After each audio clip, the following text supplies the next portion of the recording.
Friends எல்லோரும் எப்படி இருக்கீங்க? நல்லா இருக்கீங்க? நானும் நல்லா இருக்கிறேன். அப்புறம் இன்றைக்கி என்னை பற்றி பேச போகிறேன்னா, ஒன்றா பற்றி பேசிக்கிட்டே வந்தேன். ஓகேங்களா? என் சேனல் ரோஜா குக்கிங் சேனலில் என்னுடைய ஆண்டவரை பற்றின வார்த்தைகளும் அப்புறம் என்னுடைய வாழ்க்கையும் அப்படின்னு சொல்லி டைட்டில் வச்சு பேசிகிட்டு இருந்தேன்ல, அதில் இன்றைக்கி நம்ம என்னத்தை பற்றி எதை பற்றி நான் பேச போகிறேன்னா, இன்றைக்கி நம்ம ஒரு பழம், ஓகே, பழத்தை பற்றி பேசுவோம். ஓகேங்களா? பழத்தை பற்றி பேசிவிட்டு அப்புறம் ஒரு கதை சொல்கிறேன். ஓகே, இப்போ நம்ம பாருங்கள். ஓகே, அப்புறம் ஒரு பழம் அப்படின்னா, கடவுள் ஒரு பழத்தை வச்சே நமக்கு படைச்சி அதில் ஒரு வார்த்தைகள், வசனங்கள், அதனுடைய வரலாறுகளையும் நமக்கு ஆண்டவர் படிச்சிருக்காரு. எப்படி உங்களுக்கு தெரியுமா? ஆதாம் ஏவாள் அப்படின்னு இருந்தாங்க. ஓகேங்களா? நம்ம பைபிள் பழைய ஏற்பாட்டில் பார்த்தோன்னா ஆதாம் ஏவாள் காலம் அப்படின்னு ஒன்று இருந்துச்சு. அது எல்லாருக்கும் தெரிஞ்சது. தெரியாதவங்க நிறைய பேர் இருப்பாங்க, அவங்க அதை பார்த்து கற்றுக்காங்க. ஓகேங்களா? ஆண்டவரை பற்றி தெரியாதவங்களாம் இருப்பாங்களா, அவங்க இதை பற்றி ஆண்டவரை பற்றி அறிஞ்சிக்கோங்க. ஓகே, அப்போ அதில் ஆதாம் ஏவாள் அப்படின்னு சொல்லி ஆண்டவர் ஆதாம் ஏவாளை படிச்சிருந்தார். அப்போ நீர்நிலைகளை எல்லாம் படைச்சி ஆண்டவர் என்னென்ன படைச்சார் எப்படிங்கிறத நான் முந்தினதில் சொல்லியிருந்தேன்ல. அதுக்கு பிறகு ஒரு மனிதர்களை ஆதாம் ஏவாளை படைச்சிருந்தேன். அப்போ ஆதாம் ஏவாளை படைச்சிருக்கும்போது படைச்சிட்டு அது அந்த தோட்டம் அவ்வளோ இனிமையான ஒரு தோட்டம். அந்த தோட்டத்தில் எல்லா பல கனிகள் எல்லாமே இருக்கும். அப்போ அவங்க அந்த வேலைக்கு ஆண்டவர் அவங்க அதில் உலா சுற்றி எல்லாம் இருந்துட்டு நல்லா பழங்களை பறித்து சாப்பிட்டுக்கிட்டு அவங்க ஆதாம் ஏவாளும் நல்லா அழகாக வாழ்ந்துட்டு இருந்தாங்க. அப்படி வாழ்ந்துட்டு இருக்கிற காலத்தில் என்ன ஆயிடுச்சுன்னா, அங்கே ஒரு சர்ப்பம் அப்படிங்கிறது ஒரு சர்ப்பம் ஒன்று வந்துச்சு. அந்த சர்ப்பத்தை கடவுள் படிச்சிருக்கிறாருல, அந்த இது வந்திருக்குது. அப்போ வரும்போது அந்த ஆதாம் ஏவாளும் நல்லா அழகாக அந்த தோட்டத்தில் உள்ள கனிகளை பறித்து புசிச்சு சாப்பிட்டுக்கிட்டு அவங்க எதுவும் தெரியாமல் அவங்க இனிமேல் அவங்க இதாக தான் இருந்திருப்பாங்க. கடவுள் எப்படி படைத்தாரோ அதே மாதிரி வீட்டில் தான் அவங்க ஆடைகள்லாம் இல்லாமல் அவங்க இருந்திருப்பாங்க. நம்ம படிச்சிருக்கோம், அதே மாதிரி தான் இருப்பாங்க. அப்படி இருந்துகிட்டு இருக்கிறதுல என்ன ஆயிடுச்சு, ஆதாம் எங்கேயோ வெளியே போயிருந்தார். அப்போ யோவாள் இந்த தோட்டத்தில் இருக்கா. அப்போ அங்கே ஒரு புஷ்பமான ஒரு சர்ப்பம் பாம்பு சர்ப்பம் அது வந்துட்டு என்ன சொல்லிச்சு, ஆதாம் ஏவாளை பார்த்துட்டு ஏவாளைன்னு சொல்லி அவளுக்கிட்ட அவளுடைய மனசை கலைச்சி விட்டுட்டு. எப்படி கலைச்சிச்சு? அவர் ஆண்டவர் என்ன சொல்லியிருந்தார், நீங்கள் இதில் இருக்கிற இந்த கனியை மட்டும் பறிக்கக்கூடாது, மற்ற எல்லா கனிகளையும் நீங்கள் பறித்து சாப்பிடலாம், வைக்கலாம், எல்லாம் செய்யலாம், இந்த கனியை மட்டும் நீங்கள் பறிக்கக்கூடாது அப்படின்னு சொல்லி ஆண்டவர் சொல்லியிருந்தார். சொல்லியிருக்கும்போது அது என்னென்னா, அப்போ அந்த கனியில் ஒன்று இருக்குது, அது கடவுளுக்கு தெரியும். அதை பறித்தா என்ன ஆகும் அப்படிங்கிறது அவருக்கு தெரியும். ஆனால் அதனால் அவர் அதை மட்டும் அந்த பிடிச்ச கனியை மட்டும் இங்கே பறிக்காதங்க அப்படின்னு சொல்லி வச்சுட்டு போயிருப்பார். அப்போ இவனும் சரி ஆண்டவருக்கு கீழ்ப்படிஞ்சு அவர் சொல்லியிருக்கிறாருன்னு சொல்லி மற்ற எல்லாத்தையும் புசிக்கிறதுக்கு சொல்லியிருப்பார். அதனால் எல்லாம் புசிச்சு நல்லா ஆதாம் ஏவாள் நல்லா புசிச்சு நல்ல பசுமையும் புஷ்டியுமாக இருந்தாங்கன்னு வச்சுக்குவோம். அப்படி இருக்கிற நேரத்தில் தான் பாம்பு அவர்கிட்ட சொல்ல வருது, என்ன பாரு, நீ இந்த தோட்டத்தில் சுற்றி எல்லா கனிகளையும் சாப்பிட சொல்கிறாங்க, உனக்கு இந்த ஒரு கனியை மட்டும் சாப்பிடக்கூடாதுன்னு யார் சொல்கிறாங்க? இந்த கனியை சாப்பிட்டா நீ அவரை போல் ஆகிடலாம், அதனால தான் அவர் அந்த கனியை சாப்பிடக்கூடாதுன்னு சொல்லியிருக்காரு அப்படின்னு சொல்லி அந்த யோவாள்கிட்ட சொல்லிட்டு போயிருக்கு. சொல்லிட்டு போனோன்னே சொல்லி சர்ப்பம் அவளுக்கு ஒரு இதை போட்டு போயிரு, விதையை போட்ட உடனே அவளுக்கு அப்போ ஏன் அம்மா சரி என்ன நம்ம அதை மட்டும் ஏன் நம்ம சாப்பிடக்கூடாதுன்னு கடவுள் சொல்லியிருக்காரு, மற்ற கனிகள் எல்லாம் புசிங்கன்னு சொல்லியிருக்காரு அப்படின்னு சொல்லிட்டு அவளுக்குள்ள ஒரு கேள்வி ஆயிடுச்சு. கேள்வியானவொன்னே அப்படியே ஊற்றிக்கிட்டே இருந்துட்டு, அதான் அதே மாதிரி நம்மளுடைய வாழ்க்கையிலும் பார்த்திங்கன்னா சில நேரங்களில் நம்மளுக்கு இதை பண்ணாதீங்க செய்யாதீங்க அப்படின்னு சொல்லி நமக்கு சொல்லுவாங்க. ஆனால் சொல்லும்போது நம்ம அதை கேட்காம நமக்கு தேவையில்லாத ஒருத்தவங்க வந்து ஒரு காரியத்தை சொல்லியிருந்தாங்கன்னா நம்ம அது கூட நடக்கும். எப்படி அப்போ அதில் வந்து நமக்கு பிரச்சனைகள் இதுகள் வந்துடும்.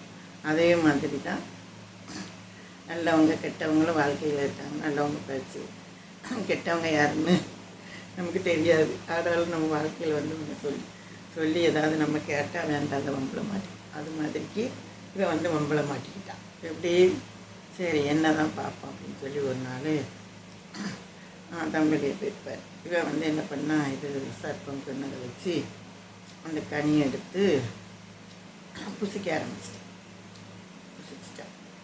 தானும் புசிச்சுட்டு என்ன பண்ணிட்டா யோவாளுக்கும் கொடுத்துட்டான். ஆதாமுக்கும் கொடுத்துட்டான் கணவர். அப்போ ஆதாமும் சாப்பிட்டார். 2 பேரும் சாப்பிட்டாங்க. அப்போ 2 பேரும் சாப்பிட்ட உடனே என்னாச்சு, அந்த கனியை சாப்பிடாதீங்கன்னு சொன்னால் அதை கேட்டுட்டு நல்லா ஒழுங்காக இருந்து நல்லா கனிகளை சாப்பிட்டுக்கிட்டு இருந்திருக்கலாம்ல. அது இல்லாமல் தேவையற்ற வலையில் விழுந்து அதை சில பேர் வலையில் போய் ஏதாவது விழுந்து சிக்கிடுவாங்கல்ல, அந்த மாதிரி விழுந்து வேண்டாத பேச்சை கேட்டு சாப்பிட்டு அவங்க என்ன பண்ணிட்டாங்க, ஆண்டவர் வர்றதுக்குள்ளே ஆதாம் வந்துன்னு அவங்களுடைய சுய ரூபங்களை வந்து தெரிய ஆரம்பிச்சிச்சு.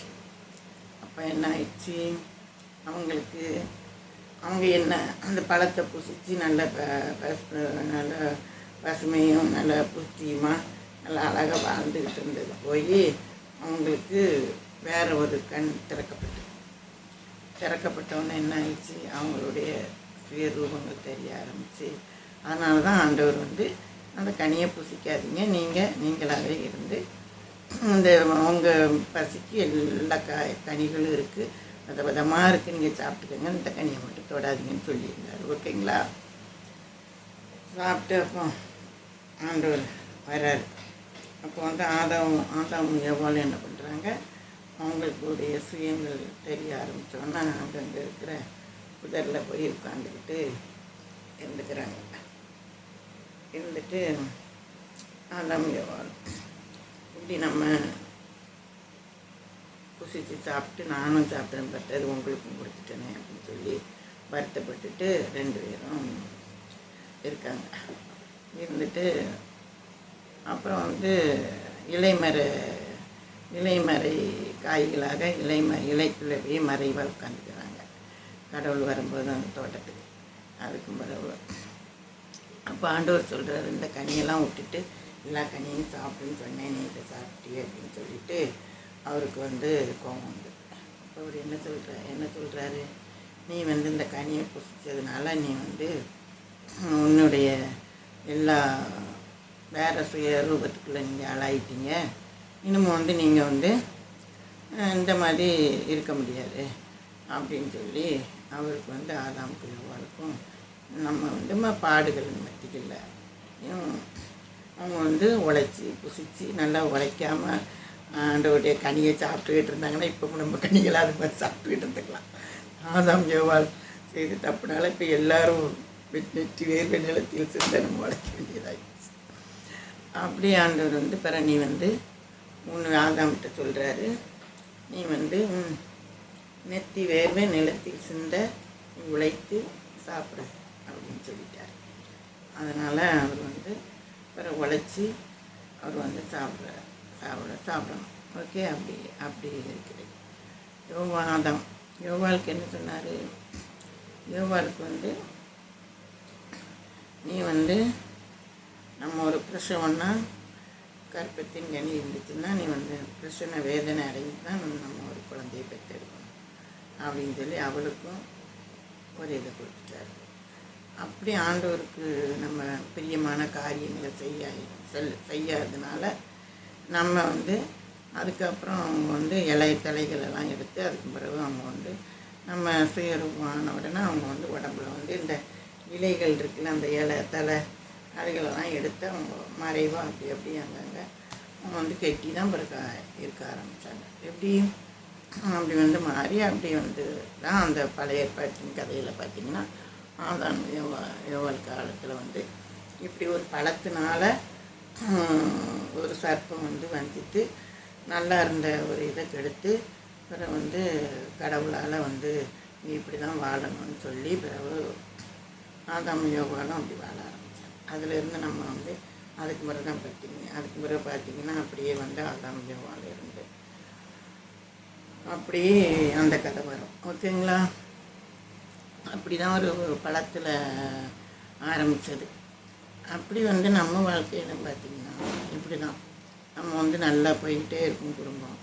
ஏதாவது வேண்டாத காரியத்தை சொல்ல ஒருத்தவங்க வருவாங்க. ஆக இது நல்லா போய்கிட்டுருக்கு, நல்லா சந்தோஷமாக இருந்துகிட்ருக்கு, இப்போ இங்கே எப்படி நம்ம இந்த இதை போடுறேன்னு சொல்லி ஒரு விதையை போட்டு யாராவது ஒன்று சொன்னாங்கன்னா நமக்கு தேவையில்லாத ஒரு எண்ணங்கள்லாம் வந்து நிறைய குடும்பங்களில் இது மாதிரி நிறைய கஷ்டங்கள் பிரச்சனைகள்லாம் வருது. எப்படி அதனால் நம்ம எப்பவும் கடவுள் சொன்ன வார்த்தையை கீழ்ப்பிடிஞ்சு இப்போ அந்த கடவுள் சொன்னதுக்கு கீழ்ப்பிடிஞ்சு அவள் அதே பழத்தை சாப்பிட்டுக்கிட்டே இருந்திருந்தாள்னா எப்படி இருந்திருக்கலாம்? நல்லா சுபிட்சமாக நல்லா இருந்திருக்கலாம். எப்படி நிறைவா அப்படி தான். அது மாதிரி நம்ம வந்து எப்போ புறாவை போல் சொல்லுவாங்க, புறாவை போல் கூர்மையாகவும் அது மாதிரி நம்ம வந்து எப்பவும் ஒரு இதாக இருக்கணும்.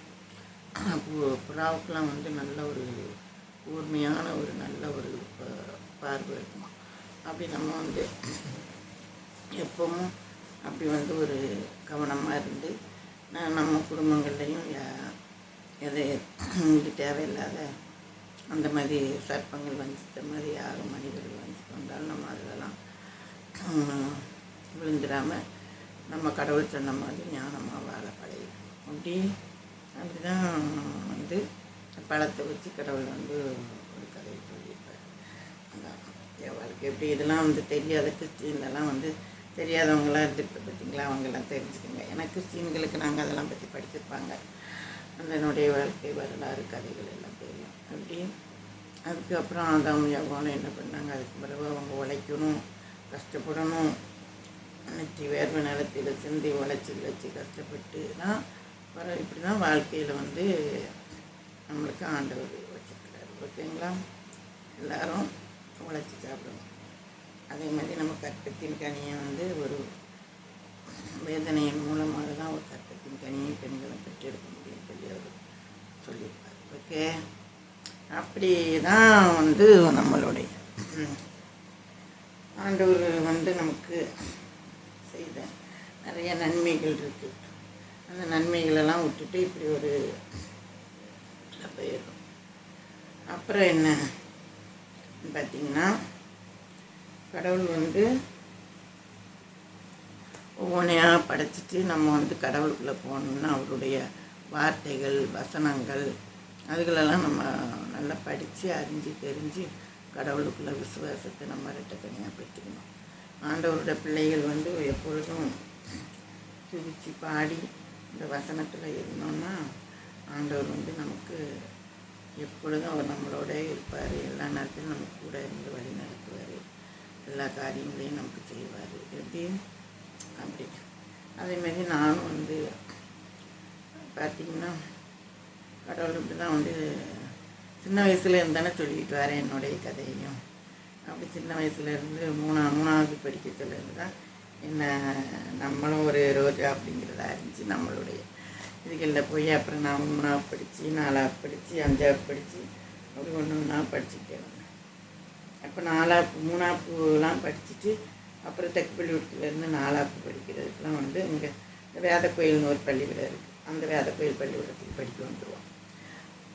வேத கோயில் பள்ளிக்கூடத்தில் படிக்க வரோம் 4ஆவது. அப்புறம் அங்கே வந்து 4ஆவது படித்தேன். 4ஆப்பு 5ஆப்பு 6ஆப்பு 7ஆப்பு வரைக்கும் அங்கே இருக்குது. 8 வரைக்கும் அங்கே இருக்குது. அங்கே படிக்கிறோம். அப்படி படிச்சுட்டு சின்ன வயசுலலாம் இருக்கும்போது அங்கே சர்ச்சு எங்கள் ஊரில் வந்து பழையங்கத்தில் ஊரில் சர்ச்சுக்குள்ளே தான் பள்ளிக்கூடம். அப்போ நான் 4ஆப்புலாம் அங்கே படிக்கும்போது ரொம்ப நல்லாயிருக்கும். எல்லாம் ஊரில் சொந்த பந்தங்கள் எல்லாம் ஊருங்கும் போது அப்படி தானே கிராமத்தில் வந்து எல்லாம் சொந்த பந்தங்கள் தான் ஊரில் ஸ்கூலில் எல்லோரும் அப்படி படிச்சுட்டு இருக்கோம். அப்போ நானும் எங்கள் அக்கா வந்து அப்போ வந்து நான்லாம் படிக்கும்போது எங்கள் அக்கா படிக்க போயிட்டாங்க. நானும் என் தங்கச்சும் எங்கள் அக்காவுக்கு நான் 5 வயசு சின்னது தான். என் தங்கச்சி மாதிரி எனக்கு 5 வயசு சின்னது. அப்போ அண்ணன்மாரெலாம் பெரியவங்க, அவங்களாம் படித்து அவங்களாம் தொழில் பண்ணிக்கிட்டு விவசாயம் பண்ணி தொழில் பண்ணி அவங்க ரொம்ப ஹாப்பியாக இருக்காங்க. அப்போ தங்கச்சி நான் தான் அங்கே ஸ்கூலுக்கு அந்த ஸ்கூலில் படித்தோம். நான் 4 படிச்சுட்டு இருக்கும்போது அவன் அங்கே படிக்கிறான். அதுக்கப்புறம் நாங்கள் இங்கே படித்து பிறகு நான் என் தங்கை ஒருத்தி இருக்கா உனசொல்லி, அவளும் இந்த ஸ்கூலில் கிறிஸ்டின் ஸ்கூலில் இங்கே படிப்போம். அப்போ படிக்கும்போது இந்த ஃபோட்டோலாம் அப்போ எடுப்பாங்க பார்த்தீங்களா சின்ன வயசில். அப்போ சின்ன வயசுலேயே ஃபோட்டோலாம் எடுக்கும்போது வீட்டில் நிறைய பூவெலாம் வச்சு, எங்கள் வீட்டில் செடி உண்டு பிடிச்சி முள்ளெல்லாம், அதெல்லாம் பறித்து நல்லா பூவெலாம் வச்சு அது வச்சு இதை வச்சு அழுது வீட்டில் சின்ன பிள்ளைகளுக்கெல்லாம் ஃபோட்டோ பிடிக்கணுன்னா அந்த காலத்தில் வாங்க ஃபோட்டோ பிடிக்கும். இப்போல்லாம் நம்ம செல்லுலேயே எப்பப்போ ஃபோட்டோ பிடிச்சிக்கிறோம். அப்போல்லாம் ஸ்கூலில் சின்ன பிள்ளைகள் ஒரு ஃபோட்டோ பிடிக்கணுன்னா அதுக்கு ஒரு ஹாப்பியாக இருக்கும், அதுக்கு ஒரு சந்தோஷம் இருக்கும். நீ குரூப் ஃபோட்டோ எடுக்காங்க அப்படி இப்படின்ட்டு சந்தோஷமாக இருக்கும். அப்படி இருக்கிறதுல நல்லா பூலாம் வச்சு அது நான் என் தங்கச்சி சின்னது தான், அவளையும் கூட்டிகிட்டு வந்து அவளையும் நானே பார்த்துக்குவேன். பார்த்துட்டு அவள் கிளாஸில் ஃபோட்டோ எடுக்கும்போது அவளுக்கு மேக்கப் பண்ணி விட்றது. நான் சின்ன வயசுலேயே மேக்கப் இது நல்லா போட்டு விடுவேன். போட்டு விட்டு அவளுக்கும் நல்லா பண்ணி அவளையும் ஃபோட்டோ எடுக்க நான் வச்சு அப்படி பண்ணிக்கிட்டு இருப்பேன். அப்புறம் நாங்களும் ஃப்ரெண்ட்ஸுக்கெல்லாம் நல்லா வந்து ஃபோட்டோ எடுத்தோம்னா நல்லா சட்டை போட்டு ரிப்பன் கட்டி நிறைய பூ வச்சு பூலாம் நிறைய வைக்கணும்னு வச்சு அப்போல்லாம் வந்து இந்த பாசி அந்த மாதிரிலாம் ஞாபகம் இல்லை. அப்போல்லாம் வந்து ஃபோட்டோ எடுக்கணுன்னா நிறைய வீடுகளில் செயின்லாம் போட்டு விடுவாங்க. அப்போ செயின்லாம் தாங்கன்னு வீட்டில் சண்டை போட்டு கேட்டு வாங்கி பெரிய டாலர் செயின்லாம் போடுற மாதிரி கேட்டு வாங்கி அது ஒரு குதூகலமாக நம்ம தொலைச்சிருவோன்னு சொல்லி அம்மா மாதிரிலாம் திட்டுவாங்க. இல்லை நாங்கள் போட்டு வந்து கரெக்டாக கொண்டு கொடுத்துருவோம், வச்சுருவோம் அப்படின்னு சொல்லி வாங்கிட்டு வந்து அந்த காலத்தில் போட்டு அந்த ஃபோட்டோ நான் உங்களுக்கு எடுத்து நாளைக்கு ஸ்ப்ரிங் அடுத்த இதில் உங்களுக்கு நான் அந்த ஃபோட்டோ வச்சுருக்கேன். ஸ்கூல் ஃபோட்டோ எடுத்தது ஒரு 6 படிக்கத்தில் எடுத்திருப்பேன்னு நினைக்கிறேன். என் தங்கச்சி அப்போ நான் 6 படிக்கும்போது அவள் 3 படிச்சிருப்பாள். அவளுக்கு வந்து ஃபோட்டோ எடுத்திருப்போம். அப்போ அடித்து பிடிச்சி அவள் ஃபோட்டோவில் பார்த்திங்கன்னா நான்லாம் நின்றுக்கிட்டு இருப்பேன். என் தங்கச்சி வந்து என்னை பிடிப்பேன் எல்லாத்தையும் இடித்து தள்ளிட்டு முன்னே வந்து கையை வச்சுக்கிட்டேன். அந்த மாதிரி முன்னே இடித்து தள்ளி எல்லாரையும் வச்சுட்டு இருந்தது ஃபோட்டோ எடுத்திருப்பாள். அதெல்லாம் பார்த்து நாங்கள் இப்போ வந்து சிரிச்சுக்கிடுவோம். எப்படி அப்படியே ஸ்கூல்களில் அதெல்லாம் நடந்துச்சு. அந்த 4-5 படிக்கும்போதெல்லாம் அந்த மாதிரி இருக்கும். அப்புறம் அங்கெல்லாம் வந்து ப்ரேயர் நடக்கும் பார்த்திங்களா. அப்புறம் அந்த ப்ரேயர் நேரத்துலலாம் வந்து எங்களுக்கு வந்து கிறிஸ்டின் பாட்டு தான் நாங்கள் படிப்போம். அப்போ எல்லாம் லைனில் நின்று காலையில் ஜெப வேலை இருக்கும்ல, காலையில் வந்தோடனே எல்லோரும் க்ரௌண்டில் கூடி ஒரு கிறிஸ்டின் பாட்டு படிச்சுட்டு அப்புறம் தான் ஜெபம் பண்ணுவாங்க. டிவியில் டீச்சர்ஸ் எல்லோரும் பிள்ளைலாம் இப்போ ஜெபம் பண்ணி அப்புறம் தான் கிளாஸ் ரூமுக்கு அனுப்புவாங்க. இப்போலாம் அந்த மாதிரி கிறிஸ்டின் பாட்டு படிக்காங்களா என்னன்னு தெரியல எனக்கு. அந்த மாதிரி நாங்களாம் சர்வலகாதி நமஸ்காரம் சர்வஸ்தி நமஸ்காரம் சர்வல உயிர்வா சகலம் படைத்த தயபர பிதாவே நமஸ்காரம் முத்தொழிலோனே நமஸ்காரம் மூன்றில் ஒன்று நமஸ்காரம் அப்படிங்கிற அந்த சருவலகாதி அந்த சின்ன வயசில் அந்த பாட்டு நல்லா ஞாபகம் இருக்கும். இந்த சருவல பாட்டு நம்ம சருவலகாதிப நமஸ்காரம் அப்படின்ட்டுருக்குல அந்த பாட்டு படிப்போம். அது வந்து 4 லைன் 8 லைன் அப்படி ஒவ்வொரு நேரமும் ஒவ்வொரு சரணம் பள்ளியை படிக்க சொல்லுவாங்க. படிச்சுட்டு ஜோம் பண்ணிட்டு போவோம். அப்படியே ஸ்கூல் நல்லாயிருக்கும். அந்த மாதிரி நல்லாயிருக்கும் அந்த ஸ்கூலில். அப்புறம் சர்ச்சில் மத்தியானம் போய் ப்ரேயர் பண்ண சொல்லுவாங்க, ப்ரேயர் பண்ணுவோம். அந்த மாதிரி சின்ன வயசுலேருந்தே ஸ்கூல்களில் அந்த மாதிரி ப்ரேயர் அது இதுன்னு நல்லா பண்ணி பாட்டு பாடி அப்படி இருப்போம். அதுக்கும் பிறகு பார்த்திங்கன்னா நாங்கள் அந்த சின்ன வயசில் வந்து கடவுளை பற்றி சொல்லணும்னா அந்த லென்த் டேஸ் வரும் பார்த்திங்கன்னா 40 நாள் லென்த் டேஸு.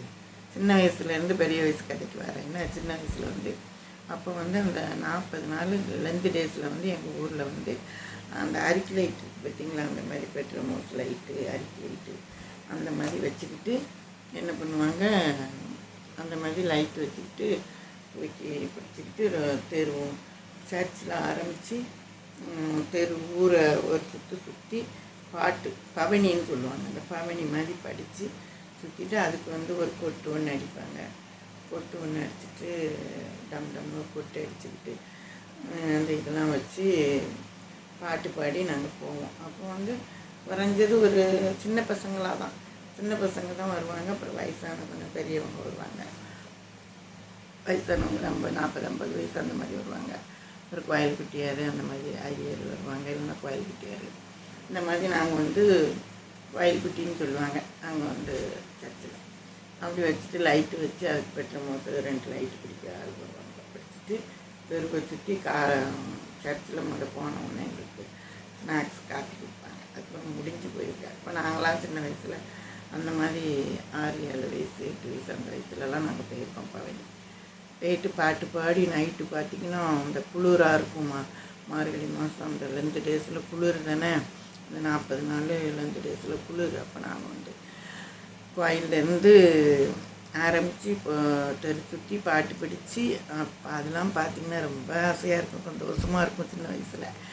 இப்போலாம் வந்து அந்த மாதிரி அந்த குளிரும் அதில் ஹாப்பியாக போவோம். நாங்கள்லாம் காலையில் எப்படா விடியும் அப்படின்னு ஒரு 4 மணிக்கெலாம் சர்ச்சுக்கு போயிடணும். 4:30 மணி 3லேருந்து 4 மணிக்கெலாம் போயிடணும். போயிட்டு ஊரை சுற்றி விடிய முன்னாடி ஒரு 6 மணிக்கெலாம் 5:30 மணி 6 மணிக்கெலாம் முடிச்சு அனுப்பிடுவாங்க. அந்த மைமை இருட்டில் அப்படி சுற்றி ஊர் சுற்றி வருவோம். அது மாதிரிலாம் அந்த மாதிரி பாட்டு படித்து பவனி பண்ணி ஆண்டவருக்காக அந்த மாதிரி பவனின்னு நம்ம பைபிளில் வச்சுருக்காருல, அந்த மாதிரி ஆண்டவர் வந்து அந்த காலங்களில் விடிய காலையில் ஆண்டவருடைய வசனங்களை விடிய காலம் தான் 3 மணி அதிகாலையில் ஆண்டவரை தேடுகிறவர்கள் பாக்கியவான் அப்படின்னு சொல்லியிருக்காங்க. பற்றி அதிகாலையில் தேடணும், அதிகாலையில் ஆண்டவரை தேடணும். அது மாதிரி நாங்கள் அந்த மாதிரி 3 மணி தான், 3-3:30 மணி அந்த நேரத்தில் தான் போவோம். அதை தான் பவனியாக வச்சுருந்துருக்காங்க. அப்படி நாங்கள் சுற்றி அழகாக வருவோம். ஓகே, அப்படி இருக்கும். அப்படி ஊரில் நல்லா பவனி சுற்றி வந்தோம் சின்ன வயசில். அப்படியே சின்ன வயசுலேருந்தே ஆண்டவரை தெரிஞ்சு ஆரம்பிச்சு அப்புறம் வந்து இன்னும் நிறைய இருக்குது. அப்புறம் ஆண்டவர்கிட்ட ரசிக்கப்பட்டது, அவருடைய வசனங்கள் படித்தது, இப்படி என்னென்னு ஒன்று நான் உங்களுக்கு சொல்கிறேன். ஓகேங்களா, வார்த்தைகளெல்லாம் தெரிஞ்சுக்கிட்டு இப்படி தான் கலைஞர் ஊரில் நாங்கள் வந்து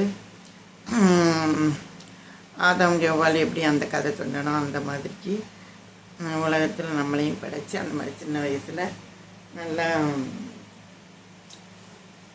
இருந்தோம். ஓகேங்களா. அப்புறம் வந்து எங்கள் ஊரில் வந்து சின்ன வயசில் பார்த்திங்கன்னா குளம் இருக்குது. எங்கள் ஊரில் குளம் வந்துருக்கு. 30 நிமிஷம் தான், 30 நிமிஷம் பேசுவேன். ஓகேங்களா. அப்போ தான் 30 நிமிஷத்துக்கு மேலேனா யாரும் ரொம்ப இருந்து பார்க்க முடியாது. ஓகே, இப்போ நாம் பாருங்கள், நல்லா இந்த மாதிரி பூஜை பேசுகிறத ஒவ்வொரு வார்த்தைகளையும் செக் பண்ணாமல் எல்லோரும் பாருங்கள் போடும்போது. ஓகேங்களா. அப்புறம் வந்து எங்கள் ஊரில் வந்து ஒரு குளம் இருக்குது. எங்கள் ஊர் குளம் அப்படி இருக்கும்.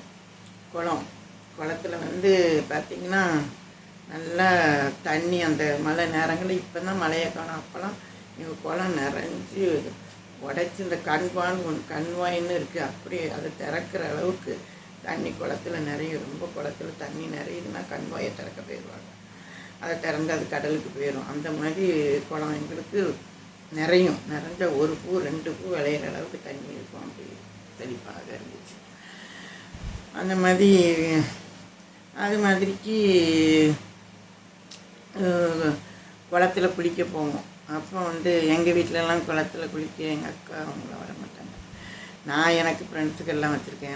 எனக்கு ஒரு ஃப்ரெண்ட்ஸு திருமணம் ஒரு சந்திரா, இப்படி நிறைய எங்கள் தெருவில் நிறைய ஃப்ரெண்ட்ஸுன்னு சொல்லுங்களேன், எல்லோரும் பேர் எடுத்துக்க முடியாது. நிறைய ஃப்ரெண்ட்ஸ் இருக்கோம். நாங்கள் எல்லோரும் சேர்ந்து குளத்துக்கு குளிக்க போயிடுவோம்.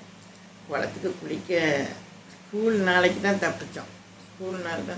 திரும்ப சனி ஞாயிறு 2 நாளும் குளத்தில் தான் கிடப்போம் நாங்கள் தண்ணி நேரம். அப்போல்லாம் தண்ணி எட்டாதுன்னா எனக்கு நீச்சல் அங்கே எல்லாருமே அந்த ஊரில் இருக்கிறவங்க பார்த்திங்கன்னா எல்லாருமே நீச்சல் பழகிடும். நீச்சல் தெரியாதவங்களே இருக்க மாட்டாங்க. சின்ன வயசில் எல்லா வீட்டு பிள்ளைகளும் போய் நீச்சல், இப்போலாம் ஸ்விம்மிங் பூலில் போய் கற்றுக்கிட்டதுக்கு காசு கொடுத்து ஸ்விம்மிங் பூலில் போய் நீச்சல் கற்றுக்கிட நம்ம சொல்கிறோம். நிறைய பிள்ளைகளுக்கு நீச்சலே தெரிய மாட்டாங்க. ஆனால் எல்லாத்துக்கும் வாழ்க்கையில் நீச்சல்னு ஒன்று தெரியணும். எப்படி எதிர் நீச்சல்னு சொல்கிறாங்களே, நம்ம வாழ்க்கையில் கூட எதுவும் வந்தால் நம்ம எதிர் நீச்சல் போட்டு போகணும். அது மாதிரி எல்லாமே அதுவும் கூட அப்படி தான். நம்ம எப்படி தண்ணியில் நீச்சல் அடித்து நம்ம போகிறோமோ அது மாதிரி நம்ம வாழ்க்கையிலையும் நம்ம நீச்சல் அடித்து தான் போகணும். எப்படி அது மாதிரி எதிர்நீச்சல்ங்கிறது என்னென்னா எதிர்நீச்சல் அடித்து போடணும்னா எதிர்நீச்சலுங்கிறது ரொம்ப எப்படி நம்ம வந்து போராடி ஜெயிக்கிறது தான் எதிர்நீச்சல். அது மாதிரி எதிர்நீச்சல் அடித்து எல்லா நீச்சலும் அடித்து பழகணும். அப்படி நாங்கள் நீச்சல்லாம் கற்றுக்கணும் எல்லோரும். காலையில் பார்த்து போனோன்னா குளிச்சுட்டு கண்ணெல்லாம் ரெண்டாவது வரைக்கும் கிடந்து குளின்னு குளிப்போம். வீட்டில் தேடி வரும் வரைக்கும் நாங்கள் குளிப்போம் எல்லோரும் ஃப்ரெண்ட்ஸுக்கெல்லாம். போயிட்டு சின்ன வயசுலலாம் அப்படி எல்லா பிள்ளைகளும் குளத்தில் வந்து குளிப்பாங்க. ஆனால் நாங்களும் வித்தியாசமாக கிடந்து குளிச்சுட்டு வீட்டில் தேடி இன்னும் காணமே அப்படின்னு சொல்லி சொன்னாலும் குளத்துக்கே தேடி வந்துடுவாங்க அம்மா எல்லோரும் வீட்டு பிள்ளைகள். அது மாதிரி கிடந்து நாங்கள் குளிப்போம். குளிச்சுட்டு எட்டாத தண்ணியில் நீச்சல் அடித்து குளித்து அப்படி விளாடுவோம். அது ஒரு காலம். அதுக்கப்புறம் வந்து பார்த்திங்கன்னா அந்த திரடுன்னு ஒன்று இருக்கும். இந்த நான் சொல்கிற கதைகள் எல்லாம் அந்த சைடு ஊர்க்காரங்கெல்லாம் பார்த்தாங்கன்னா நான் சொல்கிற கதைகள் எல்லாம் உங்களுக்கு தெரியும். எப்படி தெரியாதவங்க இப்படிலாம் இருக்கா குளத்தில் அப்படின்னு சொல்லி தெரிஞ்சுக்கோங்க. நீச்சல் அடித்து யார் யாரெல்லாம் குளித்தோம். அப்படியே குளம் இருக்கிற ஊரில் இருக்கிறவங்க எல்லாம் நீச்சல் அடித்து விளையாடிருப்பாங்க, குளிச்சிருப்பாங்க. அதையெல்லாம் நீங்கள் சொல்லுங்கள், ஓகேங்களா? அதே மாதிரிக்கு அந்த குளத்தில் வந்து அப்புறம் வந்து நீச்சல் அடித்து அந்த திரடுன்னு ஒன்று இருக்கும். கீழே மண் தோண்டி தோண்டி தோண்டி ஆழமாக இருக்கும் எட்டாது. அதுக்கப்புறம் அங்கே கொஞ்சம் போக போக ரொம்ப தள்ளி போனோன்னா தண்ணிக்கு நின்னோன்னா இவ்வளோ தான் இருக்கும். கரண்டைக்கு தான் இருக்கும் தண்ணி. அவ்வளோ கரிசல் மண்ணாக இருக்கும். அங்கே போய் உட்காந்துருவோம். மெத்த மாதிரி அங்கே போய் ஒரு சம்பளம் போட்டு உட்காந்து அந்த கரிசல் மண் இருக்குல்ல, அந்த கரிசல் மண்ணை தோண்டி சோப்பு மாதிரி போட்டு தேய்ச்சி மூஞ்சி கை காலெல்லாம் சோப்பு மாதிரி போட்டு தேய்ச்சி குளிப்போம். ஆனால் அந்த வயசில் நமக்கு அது தெரியல. ஆனால் இப்போ பார்த்திங்கன்னா அந்த கரிசல் மண் வந்து உடம்புல பூசி குளிக்கிறது வந்து உடம்புக்கு நோய் எதிர்ப்பு சக்திக்கு எவ்வளவோ நல்லதான். எப்படி அப்போ அது எல்லாம் இப்போ வந்து அந்த மண்ணில் வந்து சோப்பு செஞ்சு பேஸ்ட் பேக்கு சோப்பு அப்படின்னு சொல்லி இப்போ எல்லாம் அதில் வருது அந்த கரிசல் மண்ணில். எப்படி நாங்கள் இயற்கையாக அப்படி ஒரு இதில் எங்களுக்கு விவரம் தெரிஞ்ச வயசு வரைக்கும் நாங்கள் வந்து அந்த ஒரு மண் எடுத்து தேய்ச்சி அந்த மாதிரி அதில் டெய்லி போய் நாங்கள் தேய்ச்சி குளித்து இது பண்ணியிருக்கோம். அப்போ எங்களுக்கு அப்போவே அந்த நோய் எதிர்ப்பு சக்தி அப்படிங்கிறதெல்லாம் தெரியாது. ஆனால் அந்த மண்ணை எடுத்து பூசி குளித்து விளையாடிருக்கோம். எப்படி இப்போ நமக்கு விவரம் தெரிஞ்ச பிறகு அதெல்லாம் தெரியுது, ஓகேங்களா? அந்த மாதிரிலாம் நாங்கள் பண்ணுவோம். பண்ணிவிட்டு அப்படி ஒரு காலங்கள் போச்சு. அது ஒரு வயசில் அது ஒரு காலங்கள், ஓகேங்களா? 30 நிமிஷம் வரப்போகுது. அப்படி சின்ன வயசில் அந்த இது அப்படி குளித்து குளங்களில் குளித்து திருமணம் எங்கே இருக்க திருமணம் நம்மளாம் இப்படி குளத்தில் குளித்து திருமணம் நீ பார்த்தீங்கன்னா உனக்கு ஒரு ஹை சொல்லிக்கிற திருமணம் ரவிச்சந்திரா எங்கே இருக்கா உனக்கும் ஹை. என் ஃப்ரெண்ட்ஸ் நிறையா இருக்காங்க, எல்லாத்துக்கும் ஹை. அப்புறம் யார் யார் ரோஜா ஃப்ரெண்ட்ஸுன்னு தெரியல, எல்லாருக்கும் ஹை. அப்படி இருந்து நாங்கள் வந்து இருந்தோம் ஒரு காலங்களில். அதான் பிள்ளைங்கிற செல்ல நான் வாழ்ந்த சிறு வயது வாழ்க்கை, ஓகேங்களா? அதுக்கு பிறகு படித்து பிறகு எப்படி அதுக்கு பிறகு 7 படிக்கும்போது ஒவ்வொரு வயசுலேயும் படிக்கும்போது உள்ள கதைகள் எல்லாம் நான் உங்களுக்கு சொல்கிறேன், ஓகே? அதே மாதிரிக்கு நீங்களும் இந்த ஆதாம் ஏவாள் நம்மளை படைத்த மாதிரிக்கு ஆதாம் ஏவாள் இதில் வந்து எப்படி ஆரியாதெல்லாம் அவர் சொன்னதை கேட்காம கீழ்ப்படியாமல் செஞ்சு அந்த மாதிரி பிறகு நம்மளுக்கு பாடுகள் கஷ்டங்கள் வந்தது. அப்படி இல்லாதபடிக்கு நம்ம ஆண்டவருடைய வார்த்தைகளை கேட்டு அது பிரகாரம் நம்ம வந்து அவர் வச்சுட்டு போன நமக்கு கொடுத்துருக்கிற அந்த கடவுளுடைய வார்த்தைகளை பிரகாரம் நம்ம நடந்து வசனத்தை கேட்டு நடக்கணும், ஓகே? நமக்கு ஒவ்வொரு வசனமும் வச்சுருக்கு. நான் காரியாததும் எட்டாவதும் நான் பெரிய காரியங்களை செய்வேன் அப்படின்னு சொல்லியிருக்கிறாரு. எப்படி நமக்கு ஒரு செய்யணுன்னா நமக்கு அதே மாதிரி நமக்கு ஒன்று கொடுக்கணுன்னா அமைக்கு சும்மா சாதாரணமாக தரமாட்டாராம். நமக்கு அமைக்கு குளிக்கு சரிக்கு கொடுப்பேன்னு சொல்லியிருக்கிறாரு. ஆண்டவர் மனிதங்கள் தந்தால் இப்படி துண்டாக தான் தருவாங்க, கடவுள் தந்தால் எப்படி கொடுப்பாராம்? அமைக்கி குளிக்கி சரிக்கு அந்த மாதிரி நமக்கு வந்து ஆண்டவர் தருவார் அப்படின்னு போட்டிருக்காரு. எப்படி அதே மாதிரி ஆண்டவரை உண்மையாக நேசித்து உண்மையாக அவருடைய வார்த்தைகளை வசனங்களை படித்து பிறருக்கு அதே மாதிரி பைபிளில் போட்டிருக்கு. நமக்கு யோவானில் சங்கீதத்தில் இருக்குன்னு நினைக்கிறேன், சங்கீதத்தில் யோவான்லையோ நமக்கு பிறருக்கு பரிதானம் பேசாமலும் வட்டி கொடுக்காமலும் இருக்கிறவன் பாக்கியவான் அப்படின்னு போட்டிருக்கோம். நம்ம அந்த பிறருக்கு வந்து தப்பிதமான காரியங்களுக்காக பரிதானம் பேசாமல் இருக்கணும். பிறருக்கு வட்டி கொடுத்த அந்த காசுகள்லாம் வாங்காமல் நம்ம இருந்தோம்னா நம்ம வந்து தான் பெரிய பாக்கியவான் சொல்லி பைபிளில் நமக்கு சொல்லியிருக்காங்க வார்த்தைகள். எப்படி அது மாதிரி நம்ம ஆண்டவருடைய எல்லா வார்த்தைகளுக்கும் கீழ்ப்படிஞ்சு நடந்து அவருடைய விசுவாசத்தில் நம்ம நடந்து வழி நடத்தி போனோம்னா நம்ம ஒவ்வொருத்தருடைய வாழ்க்கையும் சரி, ஒவ்வொருத்தருடைய குடும்பமும் சரி, ஆண்டவர் நம்மளை நேர்த்தியான வழியில் கொண்டு போய் நமக்கு வழிமரக்கன்றுகளை போல, திராட்சை செடிகளை போல நம்மளை பழகி பெருகி நம்ம குடும்பங்களை ஆசீர்வதிப்பார். எப்படி அது மாதிரி நம்ம வந்து ஆண்டவருடைய பிள்ளைகளாக, ஆண்டவரை நேசிக்கிற பிள்ளைகளாக இருக்க கடவுள்கிட்ட பிரார்த்தனை பண்ணி வழியில் நடப்போம். ஓகேங்களா? ஓகே. அப்படி இன்னைக்கு வந்து ஆதாம் ஏவாள் அந்த பழத்தை பற்றி சொல்லியிருக்கேன். அதுக்கும் பிறகு ஆதாம் ஏவாள் என்னென்ன கதைங்கிறத அதுக்கப்புறம் நான் உங்களுக்கு சொல்கிறேன். அதுக்கப்புறம் என்னென்ன அற்புதங்கள் நடந்துச்சு, என்னென்ன இதில் நடந்தது அப்படிங்கிறதெல்லாம் நான் உங்களுக்கு ஒன்று நான் சொல்கிறேன். ஓகேங்களா? அதே மாதிரி என் கதையிலே இன்னும் நிறைய கதைகள் இருக்குது. இந்த கதைகள் சொல்லியிருக்கேன். நான் அடுத்ததில் வந்து கதை போக போகன்னு நிறைய எல்லாம் என்னுடைய கதைகள், சிறு வயது கதைகள் எல்லாம் நிறையா இருக்குது. நான் உங்களுக்கு சொல்கிறேன். நம்ம சின்ன வயசில் என்னென்னலாம் பண்ணியிருப்போம், என்னென்ன விளையாட்டுகள், சேட்டைகள் எல்லாம் பண்ணியிருப்போம், எப்படி படிக்கிற காலங்களில் எல்லாமே உங்களுக்கு நான் சொல்கிறேன். அதுக்கு பிறகு எங்கள் ஊர்லேயும் கிராமத்தில் வந்து விவசாயம்தான். இந்த விவசாயத்துலேயும் நான் வந்து நல்லா எங்கள் அப்பாவோட ஹெல்ப்பாக இருப்பேன். ஹெல்ப்பாக இருந்து அப்பாவோட நிறையா வயல்களுக்கெலாம் போகிறது, வைக்கிறது, அங்கே என்னென்ன செய்வாங்க அதெல்லாம் பார்த்து நிறையா எனக்கு தெரியும். ஓகேங்களா? விவசாயத்தை பற்றியும் நிறையா தெரியும். அது எப்படி கற்றுக்கிட்டேன், சமையல் எப்படி கற்றுக்கிட்டேன் அப்படின்னு சொல்லி அதெல்லாம் சின்ன வயசில் உள்ளது. அதுக்கு பிறகு தான் ஆண்டவரை வந்து வளர வளர ஆண்டவரை கற்றுக்கிட்டு ஆண்டவருடைய வழியில் வழி நடந்து போகிறோம். ஓகே. இந்த பைபிளில் படிக்கிற நான் சின்ன சின்ன எனக்கு தெரிஞ்சதை நான் சொல்கிறேன். அது மாதிரி எது தவறாக பேசியிருந்தாலும் பார்க்குறவங்கெல்லாம் வந்து மன்னிச்சுக்கங்க. அப்புறம் வந்து நீங்களும் ஆண்டவரை பற்றி எல்லாருக்கும் தெரியும், ஆனாலும் தெரியாத மக்கள்லாம் வந்து இந்த மாதிரி கடவுள் என்னென்ன நமக்கு செஞ்சார், எப்படி இருந்தார் அப்படிங்கிறத வந்து நீங்களும் பார்த்து தெரிஞ்சுக்கங்க. ஓகேங்களா? இதுதான் என்னோட இன்னைக்கு வந்து வச்ச டாபிக். ஓகே.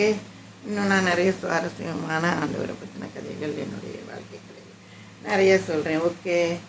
அதே மாதிரி ஆச்சுன்னா ஷேர் பண்ணுங்கள், லைக் பண்ணுங்கள், சப்ஸ்கிரைப் பண்ணுங்கள். ஓகே. தேங்க்யூ. பை.